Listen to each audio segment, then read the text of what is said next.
రేపు ఎమ్మెల్సీ ఎన్నికల పోలింగ్ నేపథ్యంలో తెలంగాణ భవన్లో టీఆర్ఎస్ ఎల్పీ సమావేశమైంది. సీఎం కేసీఆర్ అధ్యక్షతన జరిగిన ఈ భేటీలో ఎమ్మెల్సీ ఎన్నికల పోలింగ్పై ఎమ్మెల్యేలకు అవగాహన కల్పించారు.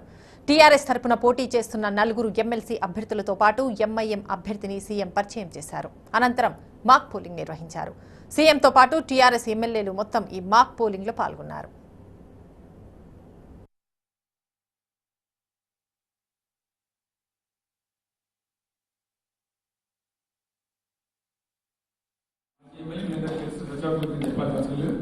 ఇప్పుడు మనకు ప్రెసిడెంట్లీ జలసరెడ్డి వారు ఎక్కువ ఇంట్రెస్ట్ చేయాల్సిన అవసరం లేదు.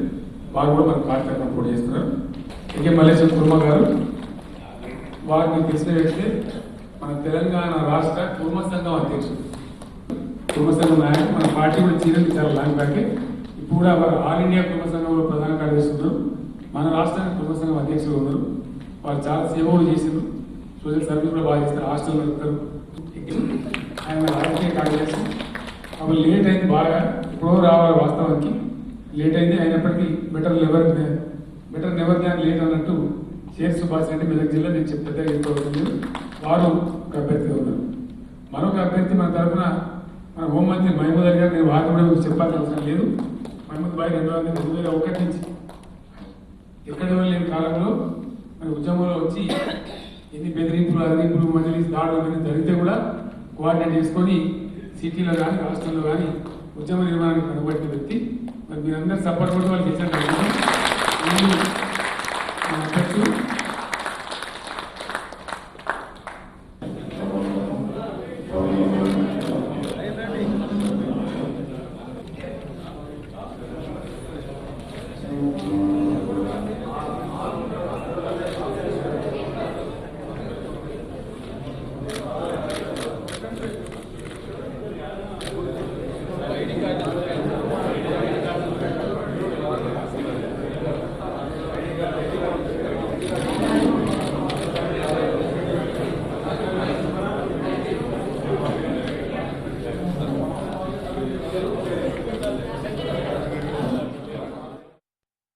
శాసన మండలికి సంబంధించినటువంటి 5 అభ్యర్థులకు రేపు ఎన్నికలు జరగబోతా ఉన్నాయి. కాబట్టి ఎవరెవరు ఏ క్యాండిడేట్ ఓటేసి ఎలాంటి పొరపాటు జరగకుండా పూర్తి స్థాయిలో టీఆర్ఎస్ పార్టీ బలపరిచేటువంటి అభ్యర్థులను గెలిపించుకొని మళ్ళీ శాసనమండలిలో ఎంపిక చేసే విధంగా కేసీఆర్ గారు అందరికీ కూడా దిశానిర్దేశం చేసి ఈరోజు మీటింగ్ కండక్ట్ చేసి అందరూ కూడా ఈరోజు హైదరాబాద్లో అందుబాటులో ఉండి రేపు ప్రొద్దునే కలిసికట్టుగా ప్రొద్దునే మళ్ళీ తెలంగాణ భవన్కి వచ్చి ఇక్కడే బ్రేక్ఫాస్ట్ చేసుకొని అందరం కలిసిపోయి రేపు శాసనమండలి ఎన్నికలను పూర్తి చేసుకోవాలనేటువంటి ఒక మంచి దిశానిర్దేశాన్ని కేసీఆర్ గారు చేయడం జరిగింది. దానికి అనుగుణంగానే ఉన్నటువంటి ఓటింగ్ను బట్టి ఒక్కొక్కరికి ఎంతమంది ఓట్లు వేయడం ద్వారా ఎన్నిక కాబడతారో ఆ ఒక్కొక్క అభ్యర్థికి అంతమందిని ఎమ్మెల్యేస్ని కేటాయించి ఏ జిల్లా వాళ్ళు ఎవరికి ఇవ్వాలనేటువంటి ఒక స్పష్టత కూడా ఈరోజు కేసీఆర్ ఇవ్వడం జరిగింది.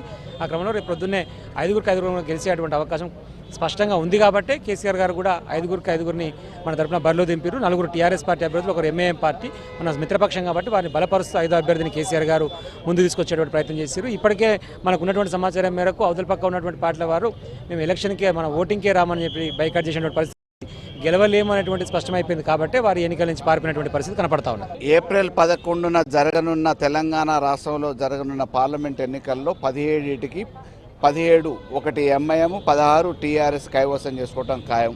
ప్రజా తీర్పు మొన్న అసెంబ్లీ ఎన్నికలలో ఏ రకంగా అయితే 75% ప్రజలు టీఆర్ఎస్ వైపు ఉన్నారు అని చెప్పేసి తీర్పునిచ్చారో అదే ప్రకారం రేపు పార్లమెంట్లో అంతకంటే రెట్టింపు ఉత్సాహంతో ప్రజలందరూ కూడా ఓట్లేయడానికి సిద్ధంగా ఉన్నారు.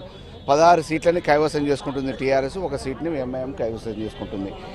ఇక్కడ ఈ తెలంగాణలో కాంగ్రెస్కు పుట్టగోతలు ఉండవు అనేది గత ఎన్నికలలో, శాసనసభ ఎన్నికలలో నిర్ధారణ జరిగింది. ప్రజలు కూడా అదే రకమైన తీర్పునిచ్చారు ప్రజాకోర్టులో.